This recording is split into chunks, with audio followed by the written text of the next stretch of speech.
Welcome to lesson 12 of Beginner Crochet. Today's lesson is all about circles. We'll learn how to make concentric and continuous circles for all 3 stitches. I'll show you 2 ways to make a magic circle and how to start with a chain ring. There are also practice swatches for both circles. When working in a circle, the rows are known as rounds. Continuous circles are made in a spiral.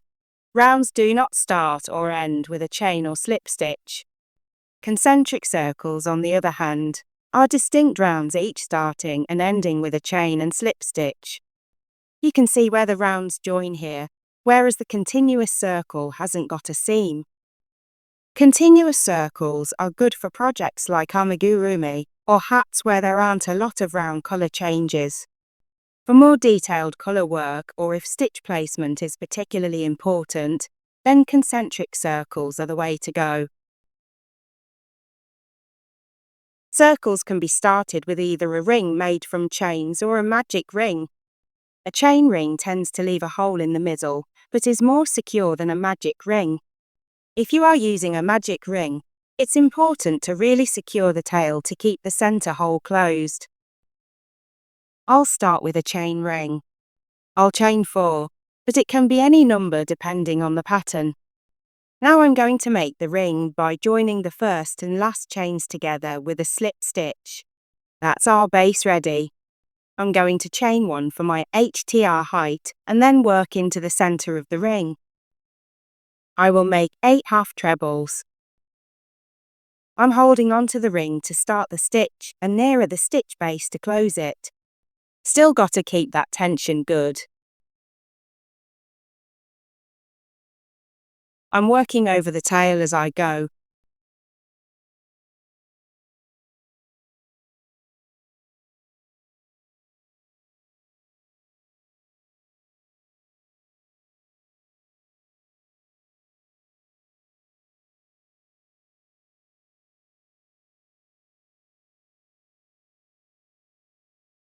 I'll just show you a close-up of where the next stitch will be made. So this is the ring, this is the chain 1, and this is the top of the first stitch. From the front, the ring, the chain 1 and the top of the first stitch.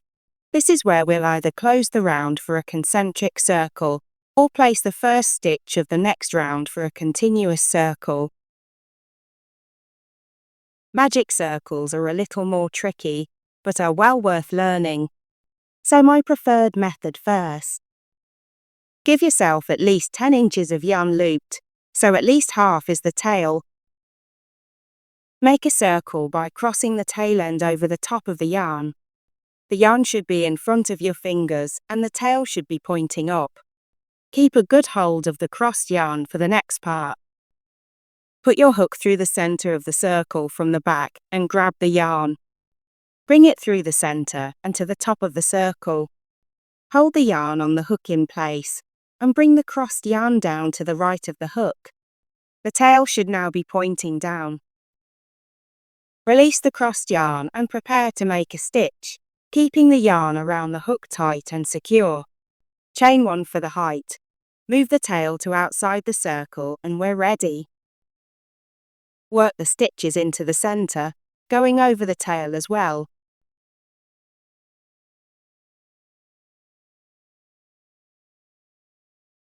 Once again, I'll make a total of 8 half trebles. I brace the ring over my fingers to start the stitch, and hold closer to the base to close it.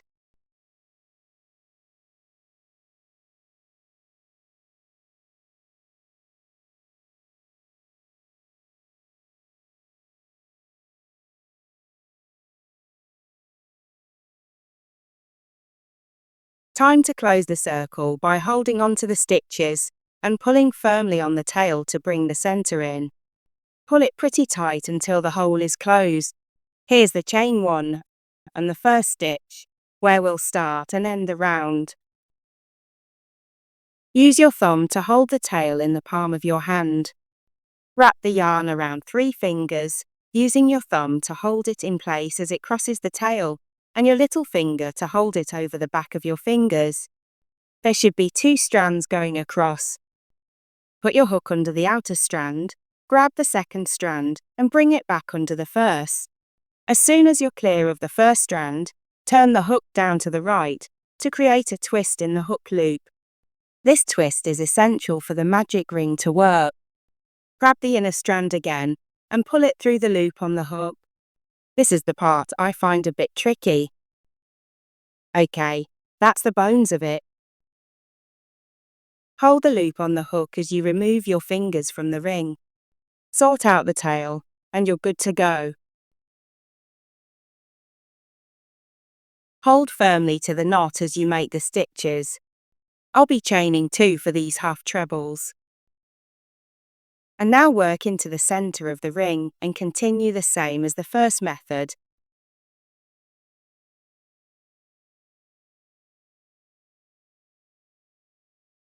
If the circle is too big, pull on the tail after a few stitches to reduce it. Some people find this second method easier, maybe you will too. Whether you use a chain or magic ring, rounds are made the same for both methods. To recap, this is the chain one, and this is the first stitch. This ring has 1 round of 8 DCs, and now I need to close it. I'll do this with a slip stitch in the first stitch.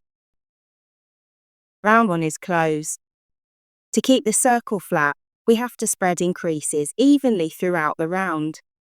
The amount of increases needed usually match the stitch count of round 1. I have 8 stitches, so I'll need 8 increases per round, which means an increase in each stitch.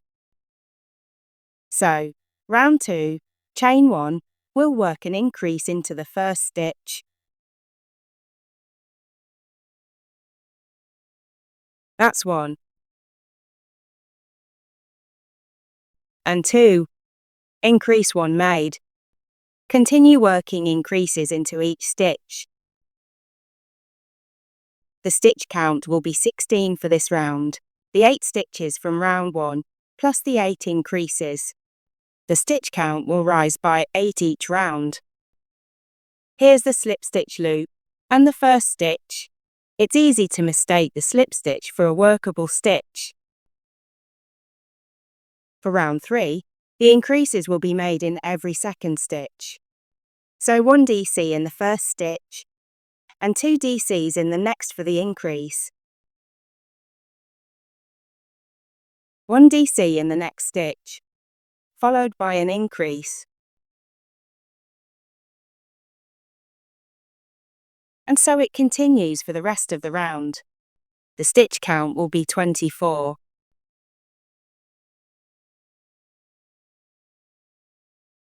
The round starts with a single stitch followed by an increase and ends with an increase. So there's still an increase every second stitch when the round is closed. All rounds are closed with a slip stitch and started with a chain 1, so I won't show that step in future rounds.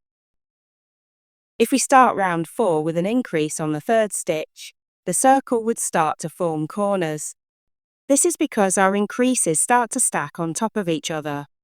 From this round, the increases are staggered slightly to offset them. This round starts with an increase,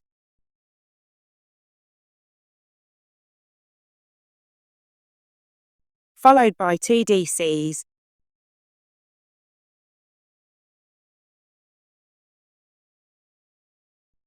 and another increase.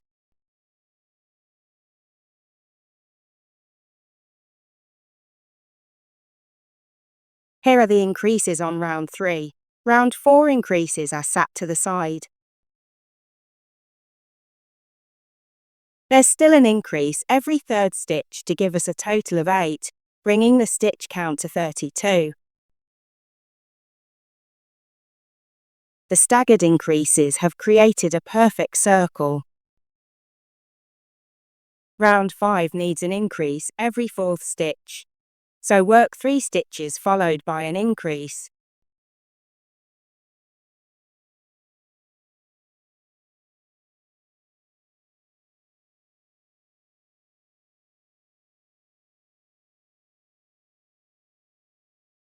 The stitch count will be 40. The increases will be staggered on round 6, so it also starts with 3 DCs followed by an increase.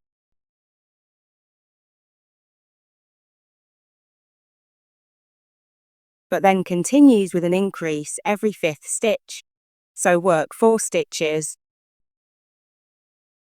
then the increase.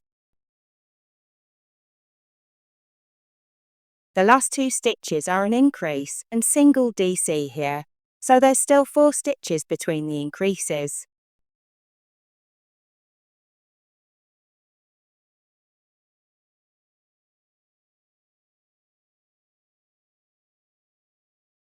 Round 7 starts with an increase,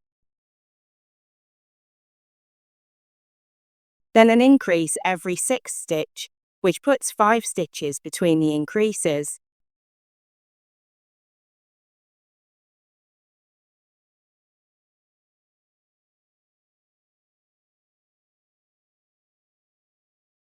Round 8 has staggered increases. Start with 4 stitches and an increase. Then work the increase every 7th stitch, so there's 6 stitches between the increases.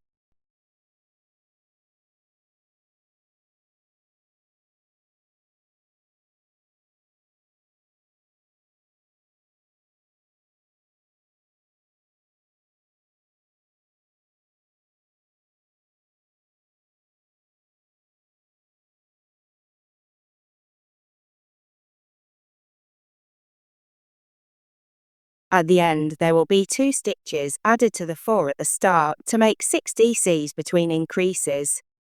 If the stitch count between the first and last increases are off, then it's a good indication a mistake has been made with the stitch counts between increases. We'll learn methods for an invisible seam in a future tutorial.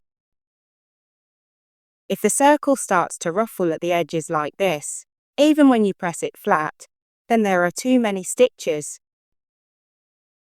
If the edges start to turn up, then there are too few stitches. You would have to frog back to the mistake to fix this, so make sure you count your stitches. The notes first, the rounds start with a chain 1 and are joined with a slip stitch. We'll use a 4mm hook and 12 grams of acrylic yarn. The circle measures 5 inches in height and width, and the gauge is 5 rounds by 6 stitches per inch. Here are the chart symbols and stitch names in both UK and US terms. Along with the abbreviations, a chart for a circle will obviously be round.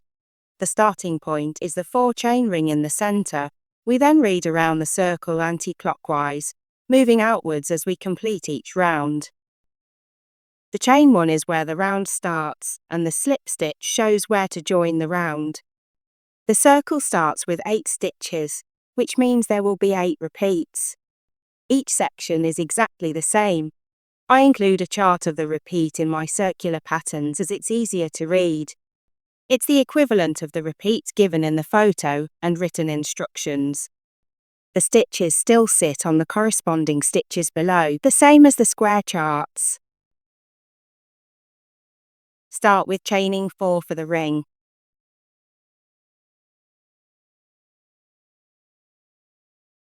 And join the ends with a slip stitch in the first chain.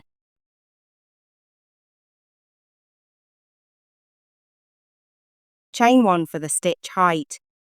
And now 8 DCs in the center of the ring. Each DC is 1 repeat on the chart. Pause the video and press play once you're ready to close the round. End the round with a slip stitch in the top of the first stitch. First round finished. Chain 1 to start round 2. Work 1 increase in each stitch. There'll be a total of 8 increases and 16 stitches.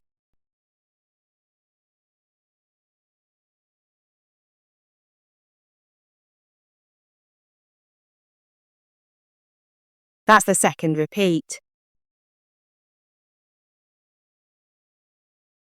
I'll leave you to work the remaining increases, and I'll be back for the slip stitch. Let's close the round by working into the first stitch. Pause the video and have a quick stitch count. Start the round with the chain 1.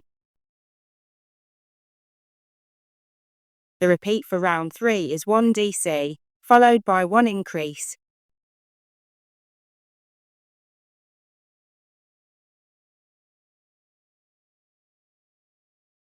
Carry on with the repeats and close the round with the slip stitch. See you for round 4. Start with the chain 1. Work 1 increase.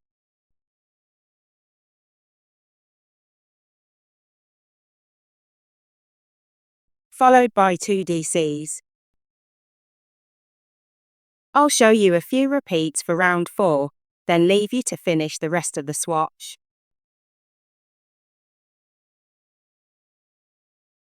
As before, crochet a total of 8 repeats, finishing with a slip stitch in the top of the first stitch. On the rounds with staggered increases, remember that they will end with single stitches and check the count between the first and last increases. I'll leave the pattern up here, and when you're ready, press play, and we'll continue with a half treble circle. Any crochet circle is constructed of evenly spaced increases. Usually the first 3 rounds are the same for all 3 stitch types. I'll be starting on round 4, where the increase placement differs to the DC stitch. I'm using a chain 1 for these Htr stitches, and the rounds are still joined with a slip stitch on the first stitch. The increase is on the third stitch, so the repeat for this round is 2 half trebles, followed by an increase.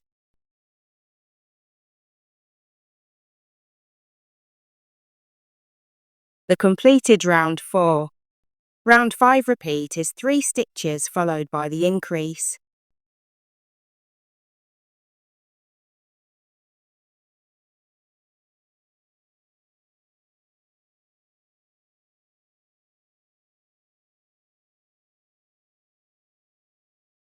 Staggered increases start from round 6, making the repeat an increase and 4 stitches.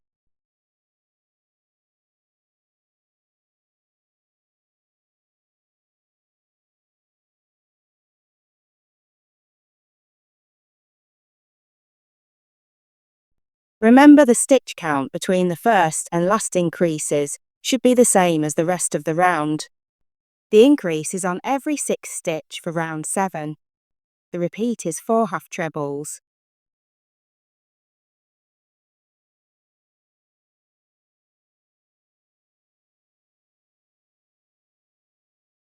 An increase,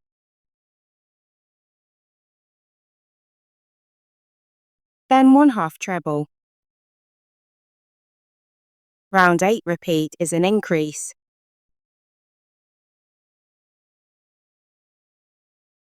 and 6 stitches.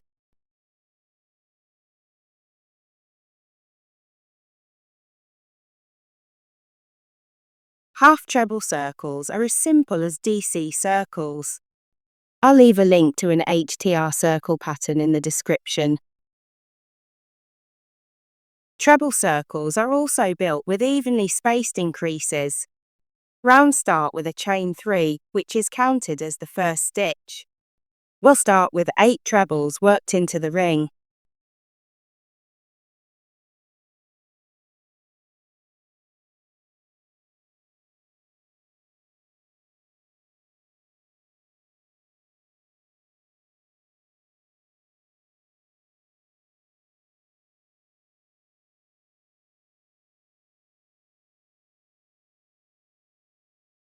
I'll just tighten up the magic circle.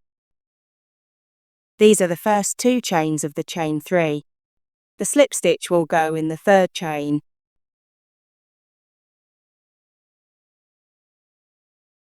Round 1 finished.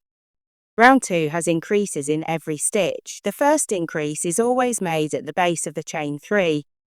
Then carry on working 2 trebles in each stitch.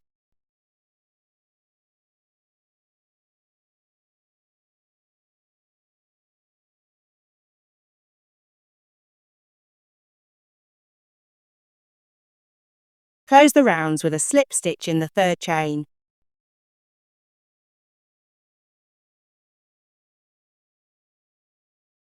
Now the increases will be every second stitch, so the repeat is an increase followed by a treble.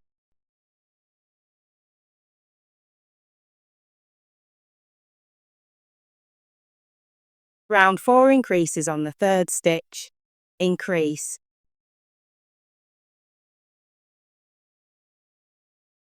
And 1 treble.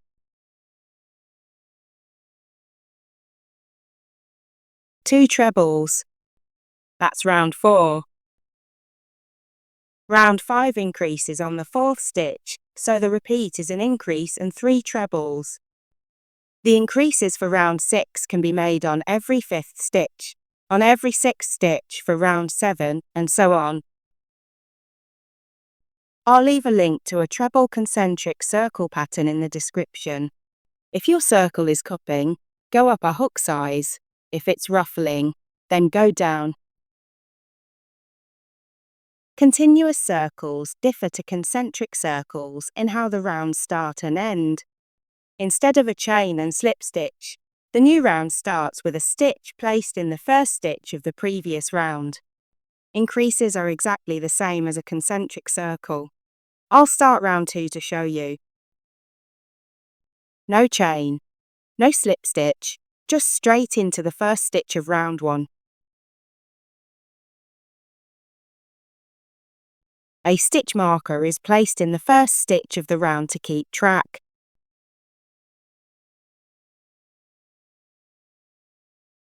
The increases are then worked as normal.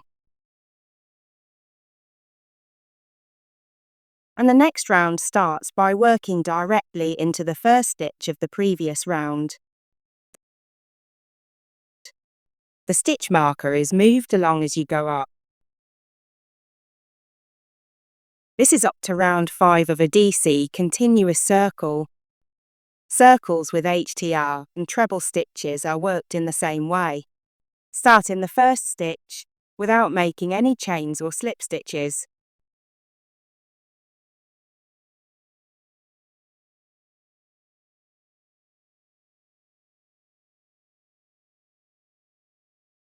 This is how the finished circles will look.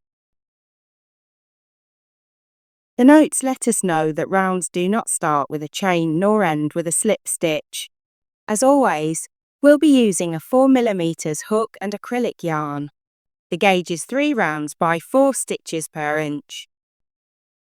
Here are the chart symbols and stitch names in both UK and US terms, along with the abbreviations. Start by making the magic circle. Make a loop. Hook through the middle from the back. Grab the yarn and hold it in place. Bring the crossover and down.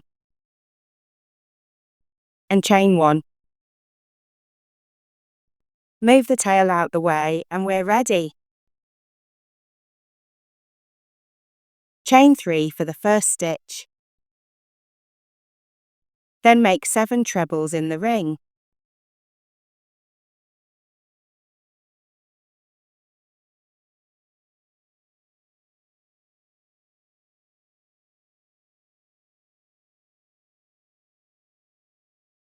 When you've finished, tighten the ring and I'll see you for round 2.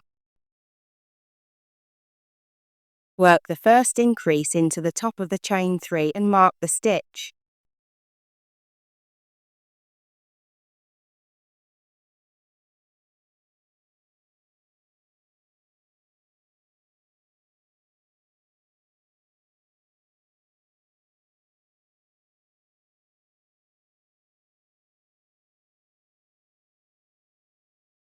Work an increase into each stitch.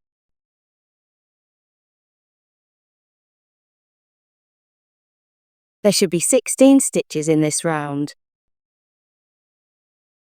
Start the round in the first stitch. Don't forget to move your marker.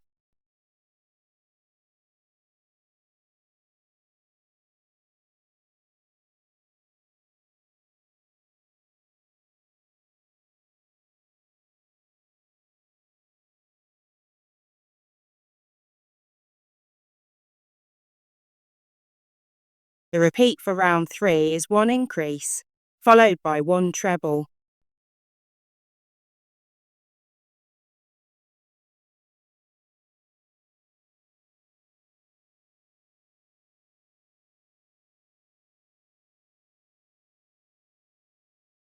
The stitch count should be 24. Take out the marker to make the first stitch.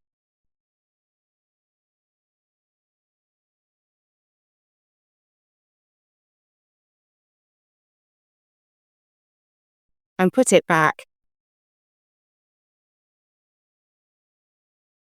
The repeat is an increase and 2 trebles.